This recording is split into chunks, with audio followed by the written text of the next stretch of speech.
Good morning, everyone. Welcome to Economic Times of today. When the tariffs away, bulls will play. First news is regarding stock market. जब Trump ने announce किया कि 90 days का pause लगने वाला है ये टैरिफ्स के ऊपर, और साथ ही साथ एशियन कई सारी कंट्रीज को एक्सेप्ट चाइना 10% ड्यूटी ही लगेगी, जो उन्होंने पहले काफी ज्यादा लगाई थी, लाइक 40% 30% इतनी ड्यूटी लगाई थी, उसको रिड्यूस करके 10% कर दिया है। ये दोनों रीजन से, और एक और रीजन एक्चुअली कि इलेक्ट्रॉनिक्स और स्मार्टफोन के ऊपर ड्यूटी नहीं लगेगी, ये वहाँ के ब्यूरो ने अनाउंस किया था, ट्रम्प ने खुद नहीं किया था।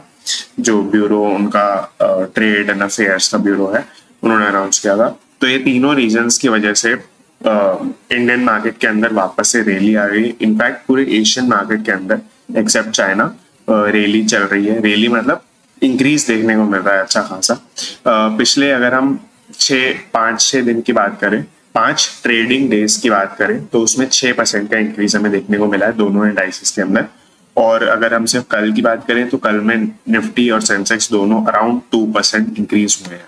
दोनों मार्केट्स ने जितना अपना ये टैरिफ्स की वजह से जितना लूज किया था, अराउंड 5% इतने टाइम में 2-3 दिनों पहले, तो उतना वापस से गेन कर लिया है। यहाँ पे लिखा है, रीजंस बताए हुए हैं जो मैंने आपको बता दिए हैं। 90 डेज पॉज ऑन एक्टिवेशन, मतलब 90 डेज के बाद ये टैरिफ लगाया जाएगा। Exemptions on items that have greatest dependence on elaborate Asian supply chains. Basically ये स्मार्टफोन्स और इलेक्ट्रॉनिक्स वाले पॉइंट के बारे में ही बोल रहे हैं कि उन चीजों को एग्जेम्पशन मिल गया। एग्जेम्पशन मतलब होता है कि जैसे आपने किसी चीज पे कोई रूल लगाया, मतलब आपने एक रूल लगाया और आपने उसकी एग्जेम्पशन बना दी कि अगर ये कंडीशन सेटिस्फाई होगी तो ये रूल उस पर एप्लीकेबल नहीं होगा। तो इस तरह से एग्जेम्पशन में स्मार्टफोन्स और इलेक्ट्रॉनिक्स सामान को रखा हुआ है, क्योंकि यूएस उसके ऊपर बहुत ज्यादा डिपेंडेंट है। वहाँ की डोमेस्टिक प्रोडक्शन है ही नहीं है उस चीजों के अंदर। यूएस की कंपनी ही बाहर जा जाके प्रोडक्शन करती है, तो उनको इम्पोर्ट करना पड़ेगा।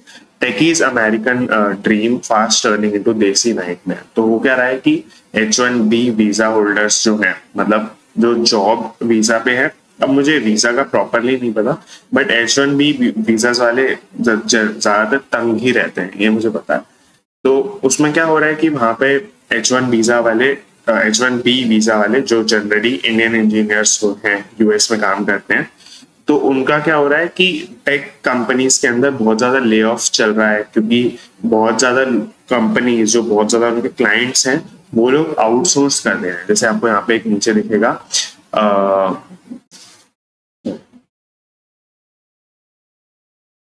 हाँ वो चीज इधर है। A startup employee who wrote his entire team was sacked because the project was being outsourced। मतलब वो चीपर नेशंस या चीपर कंपनी से करा रहे हैं कि वो काम सस्ते में कराना चाहते हैं। और बहुत बेसिक बताता है, मतलब ये सभी जो आउटसोर्सिंग वाली काम है यही इंडिया के पास या एशियन कंट्रीज के पास आता है। तो इसमें न्यूज में इतना कुछ खास नहीं है। मतलब वो लोग अगर ऐसे ले ऑफ हो जाते हैं और उनका वीजा कैंसिल हो जाता है तो उनको इंडिया आना पड़ेगा, बेसिकली ये लिखा हुआ है इस तरह से। In-person discussions likely in May to push US-India trade back। ये बहुत ही, मैंने आपको पहले ही बताया था एक्चुअली। एक बायलैटरल ट्रेड एग्रीमेंट प्रपोज किया जा रहा है इंडिया और यूएस के बीच में, जिसमें ये टैरिफ वगैरह से रिलेटेड होगा। उसके अलावा भी बहुत सारी चीजें होंगी, जो हमने वीजा वाला चीज पढ़ा उससे रिलेटेड भी होगा कि इंडियंस के लिए आप ये चीजों को, पूरे वीजा वाले प्रोसेस को और यूएस आने वाले प्रोसेस को भी आसान करें। जो हमारे की लोग हैं जो वहां पे जाके मतलब पढ़ते हैं या काम करते हैं, फिर इधर इनफ्लो आता है उनका, उनकी फैमिलीज को वगैरह वगैरह, वो भी इंडिया के लिए बहुत क्रूशियल है। तो उन सब चीजों का भी एक क्लॉज एक्सपेक्ट किया जा रहा है इस बायलैटरल ट्रेड एग्रीमेंट के अंदर। तो ये मतलब होलिस्टिक ट्रेड एग्रीमेंट होने वाला है, ट्रेड पैक। तो इसका जो डिस्कशन है वो मई में पुश कर दिया है, मतलब नेक्स्ट मंथ ही पुश कर दिया है। और अभी ये टेलीफोनिक कम्युनिकेशन होगा इस हफ्ते, नेक्स्ट हफ्ते शुरू होगा, और फिर मई में इन पर्सन जाके ये लोग उसको फिनिश करेंगे, क्लोज करेंगे। फेज 1 इसका सितंबर अक्टूबर में वैलिड होने की बात कर रहे हैं। With second GCC Walmart looks to build tech muscle. GCC मतलब होता है ग्लोबल कैपेबिलिटी सेंटर।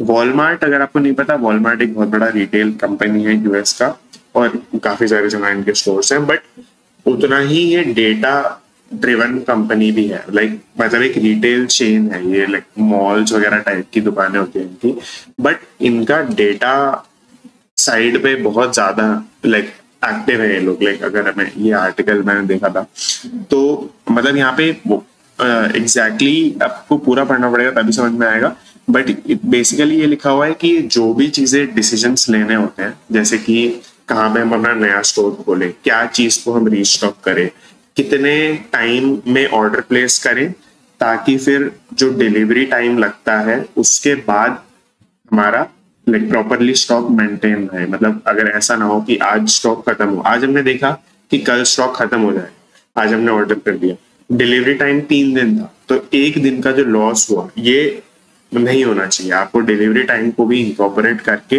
देखना पड़ेगा कि क्या कब तक पहुंचेगा माल एक्चुअली स्टोर के अंदर। तो वो सब चीजें करने के लिए ये लोग डेटा का बहुत ज्यादा यूज करते हैं, और डेटा आता है तो फिर टेक्नोलॉजी भी आती है। बहुत ज्यादा बिग है ये कंपनी टेक्नोलॉजी के ऊपर। पहले इन्होंने बेंगलोर के अंदर अपना एक जीसीसी सेटअप किया था, अब इन्होंने चेन्नई के अंदर थोड़ा स्पेस लिया है, लीज कराया है आईटीपीसी पार्क के अंदर, और ITPC park is international tech park Chennai, और उसके अंदर ही अपना सेकेंड जीसीसी खोलने वाला। सो यही था इसके अंदर। Neat trade pact soon like yesterday. ITC के चेयरमैन अगेन ट्रेड पैक्ट्स के ऊपर एक और बात बोल रहे हैं कि इंडिया के लिए वो बुलिश है ग्लोबल अपॉर्चुनिटी के लिए, कि हम एक्सपोर्ट कर सकते हैं, हम मार्केट एक्सपैंड कर सकते हैं एज अ चीपर ऑल्टरनेटिव। अब जो हम निकल के आए हैं देन यूएस, तो हम मार्केट एक्सपैंड कर सकते हैं, बट हमको ट्रेड अग्रीमेंट्स एब्सोल्युटली एक्सपेडाइटेड मतलब जल्दी रोल आउट करने चाहिए हम लोग को। तो ऑफकोर्स आई मीन इसमें तो ऐसा वो नहीं है, खास बात नहीं। Car sales crawl to another record. यहाँ पे एक अथॉरिटी है, हाँ सो मतलब एक इंडस्ट्री बॉडी है, society of Indian automobile manufacturers, इनकी ये पूरी रिपोर्ट है एक तरीके से। इन्होंने क्या लिखा है, हाँ पहली बात ये सिर्फ डोमेस्टिक सेल्स है, सिर्फ डोमेस्टिक सेल्स की बात हो रही है। इंडिया के ब्रांड्स इंडिया के अंदर सेल करें, बाहर के ब्रांड्स भी इंडिया के अंदर जो सेल करें, इंडिया की सेल को काउंट करें इन जनरल। फिर इन्होंने क्या किया है, इन्होंने देखा है कि ओवरऑल 7.3% का ग्रोथ है, जो कि इंडियन मार्केट के लिए अच्छा है। इसके अलावा कैटेगरी वाइज एनालिसिस करके दिया है कि कहाँ कहाँ क्या चेंजेस आ रहे हैं, और हर कैटेगरी का रीजन यहाँ पे लिखा हुआ है। यहाँ पे आप सबसे पहले देखेंगे पैसेंजर व्हीकल का रीजन है कि सिर्फ 2% बढ़ा है। सिर्फ 2% मैं इसलिए बोल रहा हूँ क्योंकि पिछले साल ये 8.4% बढ़ा था FY24 के अंदर ईयर ऑन ईयर, तो ऑलमोस्ट लाइक 1/4 हो गई है ग्रोथ अगर आप ऐसे देखेंगे।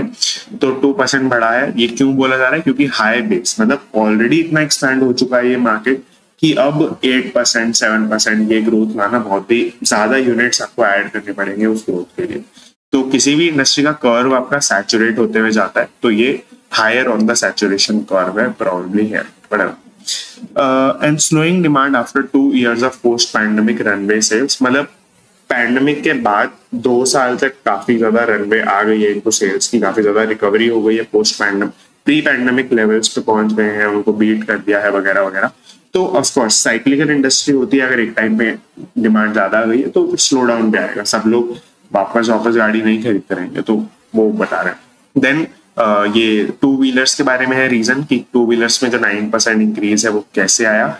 Improving rural demand and a resurgence in consumer confidence. Consumer confidence बढ़ रहा है, मतलब उनकी इनकम बढ़ रही है, मनी सप्लाई बढ़ रहा है, और जॉब सिक्योरिटी, ये सब चीजें बढ़ रही है।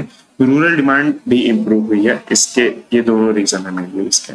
3 व्हीलर सेल्स के बारे में लिखा है demand for last mobility solutions. 3 wheeler sales भी आप देख सकते हैं बढ़ी है 6.7%, तो इसका भी एक पॉजिटिव रीजन की एक्सपेक्टेशन है कि क्यों बढ़ रहा है, तो वही है कि demand for last mile mobility solutions.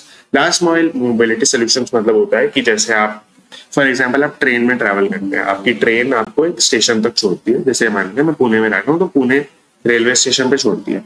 From Pune to my place it is about 30 minutes of car travel. तो वो मैं कैसे करता हूँ, वो मैं हर बार ऑटो से ही करता हूँ।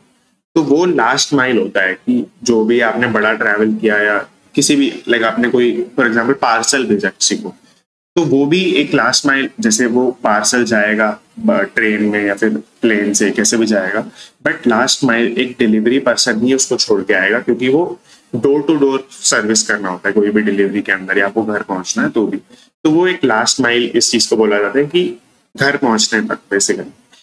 इसके अलावा एक और चीज बोलिए कि trucks are migrating towards higher GVH. GVH का मैंने फुल फॉर्म में लिखा हुआ है, ग्रॉस व्हीकल वेट, मतलब बड़े व्हीकल्स की तरफ ट्रक्स लोग मूव कर रहे हैं। Birla estates plans to be growth driver for the group. ये आपका एक थोड़ा इंटरव्यू है वापस से। बिरला एस्टेट्स पूरे आदित्य बिरला ग्रुप का एक ग्रोथ ड्राइवर बन सकता है, ये उनके मैनेजिंग डायरेक्टर बोल रहे हैं। क्यों बोल रहे हैं? क्योंकि ये लोग एम कर रहे हैं कि अपना कमर्शियल पोर्टफोलियो एक्सपैंड करेंगे। कमर्शियल प्रॉपर्टी पोर्टफोलियो होता है कोई भी ऐसी चीज जो आप बाय करते हैं जहां पे कमर्शियल एक्टिविटी होने वाली है। तो अगर आप फॉर एग्जाम्पल अगर आप एक ऑफिस स्पेस को खरीदते हैं फिर उसको लीज करते हैं तो वो आपका एक कमर्शियल प्रॉपर्टी हो गया, क्योंकि आपको उसका रेंट आने वाला है और वो एक ऑफिस स्पेस है। बट अगर आप किसी अपार्टमेंट को खरीदते हैं और रेंट पे चढ़ाते हैं तो वो प्रॉपर्टी आपकी रेजिडेंशियल है, क्योंकि वहां पे किस टाइप की एक्टिविटी होने वाली है, वहां पे लोग रहने वाले हैं, तो that is a residential property. वो कमर्शियल प्रॉपर्टी नहीं हुई, हालांकि आप उसको कमर्शियल रेंट के लिए दे रहे हैं, बट कमर्शियल प्रॉपर्टी वो होगा जो ऑफिस स्पेस हो गए, फैक्ट्री स्पेसेस हो गए, वेयर हाउसेस हो गए, ये सब कमर्शियल प्रॉपर्टीज के अंदर आएगा। तो अब इन्होंने क्या किया है, वर्ली में ये लोग पहले भी काम करते हैं, अभी उसी के अंदर एक्सपैंड करने की देख रहे हैं कि वर्ली में they can build about 1 million square feet of commercial property in the future. अभी के लिए इनका वर्ली में ही 6000 स्क्वायर फीट का लीजेबल एरिया है, जो कि इनको अराउंड 130 करोड़ रुपीस की रेंटल अर्निंग लेके आता है, और वही दोनों इनके ऑफिस स्पेसेस हैं, कमर्शियल बिल्डिंग्स हैं।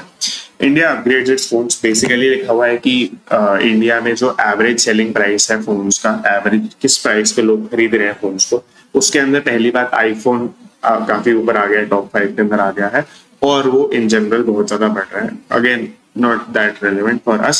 Mercury sourced and so do sales of rehydration drinks in India. Last news, basic news. Mercury source as in basically mercury आपके थर्मोमीटर के अंदर होता है, वो सोर कर गया, बढ़ गया, मतलब टेम्परेचर बढ़ गया, बेसिकली गर्मी आ गई। And so do sales of rehydration drinks. Rehydration drinks मतलब ओरल इलेक्ट्रोलाइट्स या बेवरेजेस, ये सब इन सब में बढ़ गया है। मंथ एनुअल सेल्स बताई हुई, मूविंग एनुअल टोटल सेल्स बताई हुई है, कैगर बताया हुआ है, बहुत सारे मैट्रिक्स यहाँ पे दिए हुए हैं, बट कंक्लूजन इन्होंने ऊपर ही लिख दिया है, तो हमको मैट्रिक्स ऐसे बहुत ज्यादा देखने की जरूरत नहीं है। कंक्लूजन यही है कि यहाँ पे ये वाला पढ़ सकते हैं actually, oral electrolyte sales jump from 85 crore in January to 106 crore in March. 2 month के अंदर 20 करोड़ की सेल बढ़ गई, मतलब गर्मियां आ गई है। So that is it. You can join our Telegram group for the newspaper PDF and the YouTube links. And thank you so much.